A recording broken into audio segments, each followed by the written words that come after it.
I conclude that almost always how you answer the question of the origin of the Sabbath in the Old Testament determines how you see the relationship of Lord's Day and Sabbath in the New Testament. So this is a really foundational question, a really crucial question.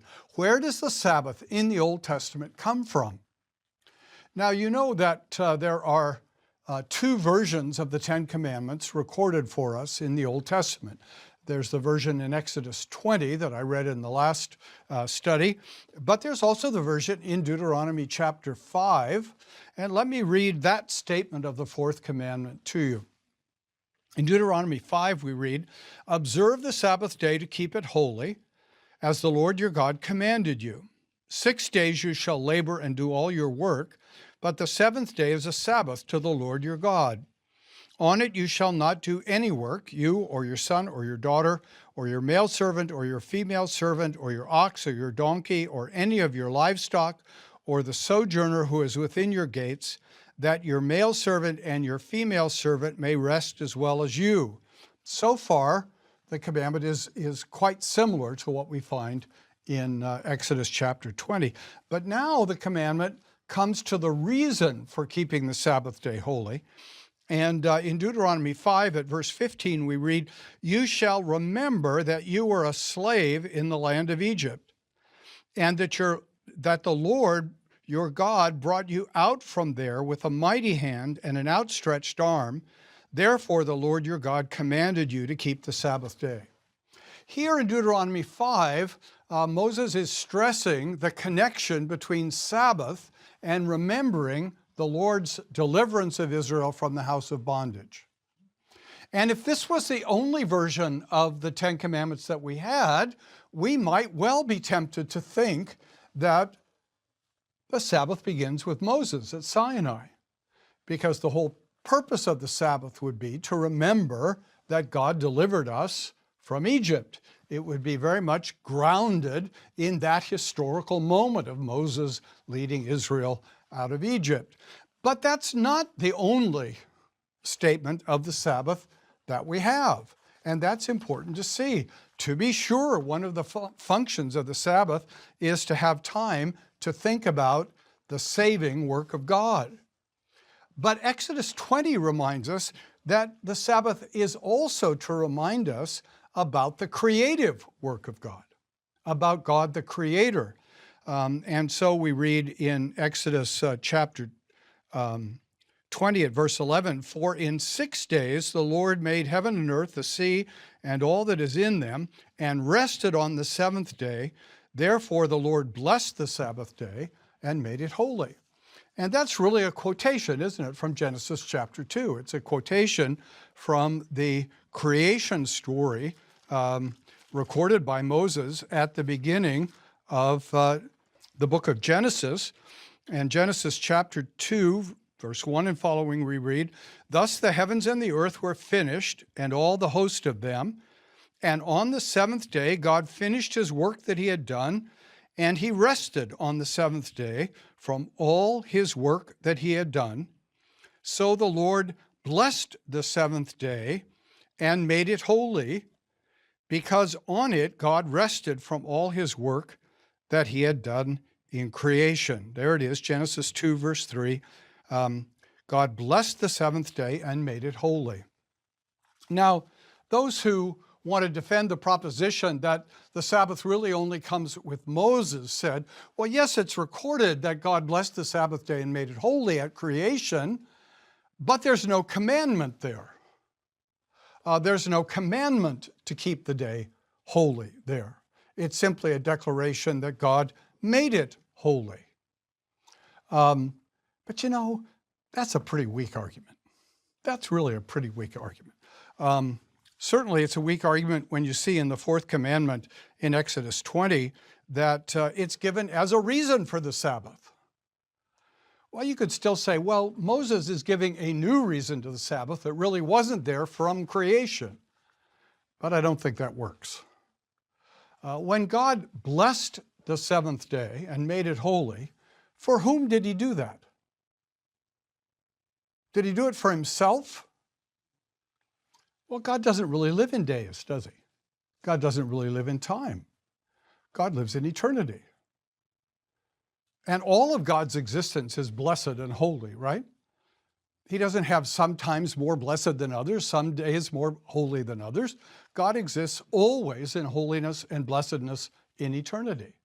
So for whom did God bless the seventh day and make it holy? For man. I've argued that really all of the creation story is structured so that we'll know who we are and how we're to live. It's a pattern for us in living, and we're to work 6 days and rest 1. That's the pattern God established for us in creation. And then when we look more carefully at the Old Testament before Moses, or at least before Sinai, we discover that the Sabbath seems to be present. It's interesting that in the book of Genesis, at several points, we can see that God's people are following a 7-day week. Now you say, well, how important is that? Well, it is important because the way we human beings measure time, in most instances, is established by nature. So what's a day? Well, it's 24 hours of night and day, of darkness and light. You don't have to have the Bible to know what a day is.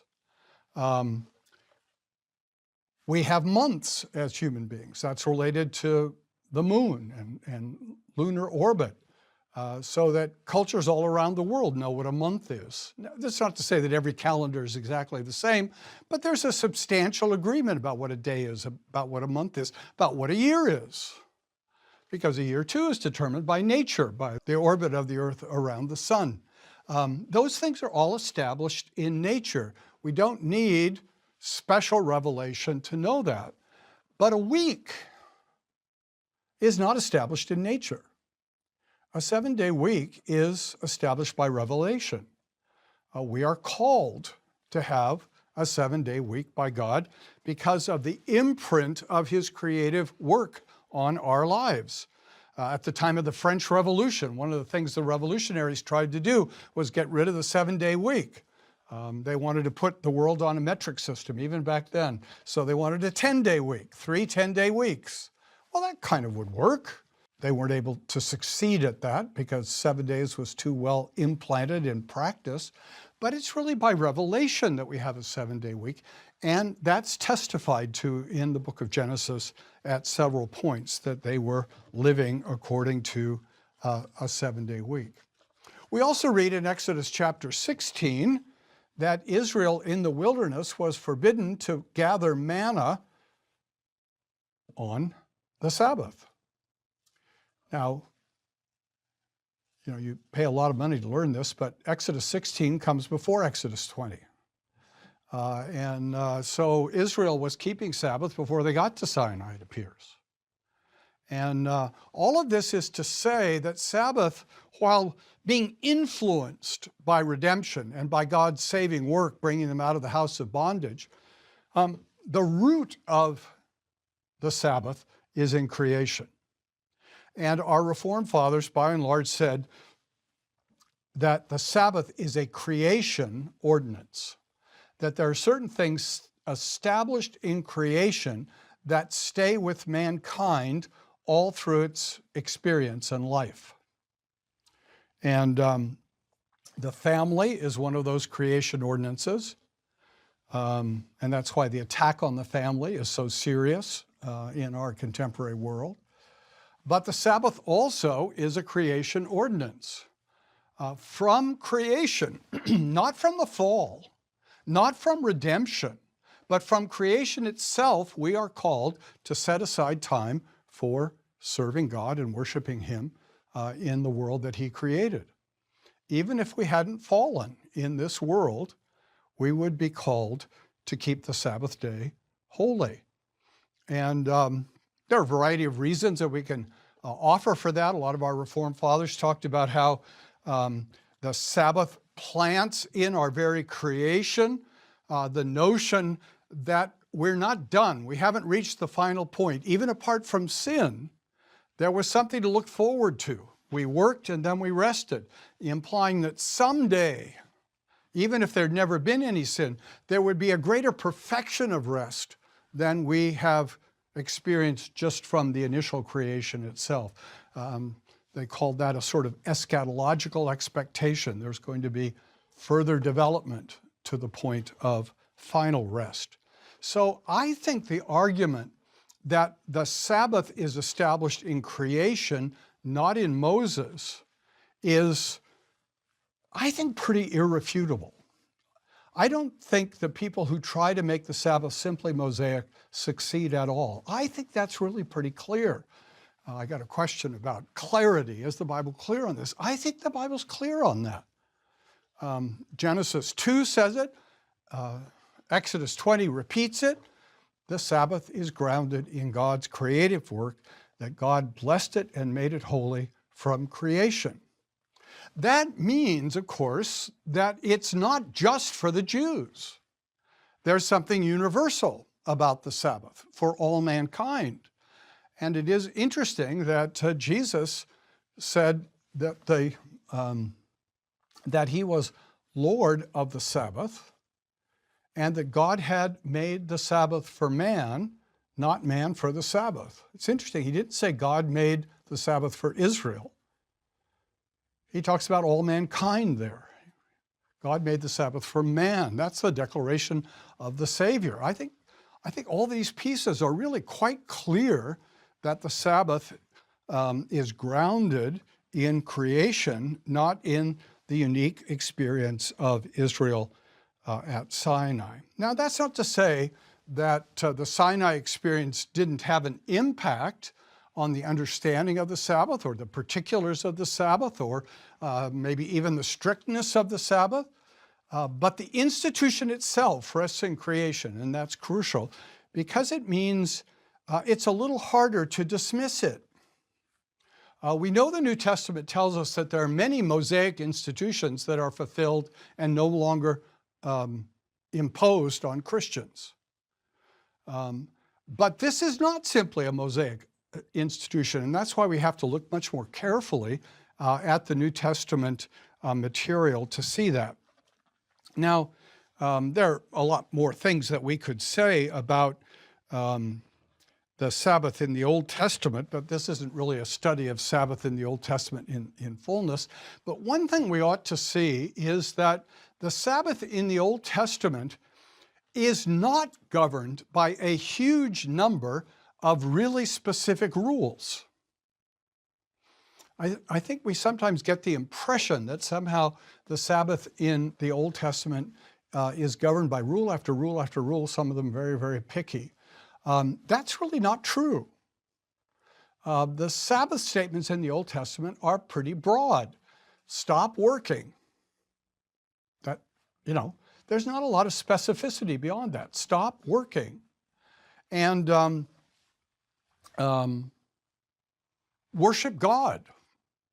And I've known people who've said, well, there's no command to worship in the Old Testament on the Sabbath. That's not true. There are clear commands to worship on the Sabbath in the Old Testament. But when it comes to specific commands, it's interesting that the most specific command, I think, in the Old Testament about the Sabbath is in Exodus 35, verse 3. You shall kindle no fire in all your dwelling places on the Sabbath day. That's about as picky as it gets. Now that impacts life significantly if you're not allowed to light a fire on the Sabbath. You're not allowed to gather sticks on the Sabbath, that's true, for the fire. But there are not a lot of rules like that. I think sometimes we take all those Pharisaic rules that we read about in the New Testament and assume there was a lot of stuff like that in the Old Testament. It's really not true. Now, I'm not saying that Sabbath observance was a light thing or had no consequences in the Old Testament, not at all. But the basic is you're to just stop your ordinary work. For women, the ordinary work for most women in the Old Testament would have been very much about the life of the house and cooking, and clearly this is meant to relieve them of some of that. And men had all sorts of labor, and they are to stop that, stop thinking about that, stop focusing on that, and turn their minds, have time to turn their minds to the Lord. So in terms of our first big question, what does the Old Testament say about the origin of the Sabbath? I think it's really quite clear that it says the origin of the Sabbath is creation, and therefore notions of setting it aside in the New Covenant cannot be convincingly argued simply from verses that say we're not bound by Moses. Because the Sabbath is not an institution of Moses. It's an institution that Moses had things to say about, but it existed well before Moses.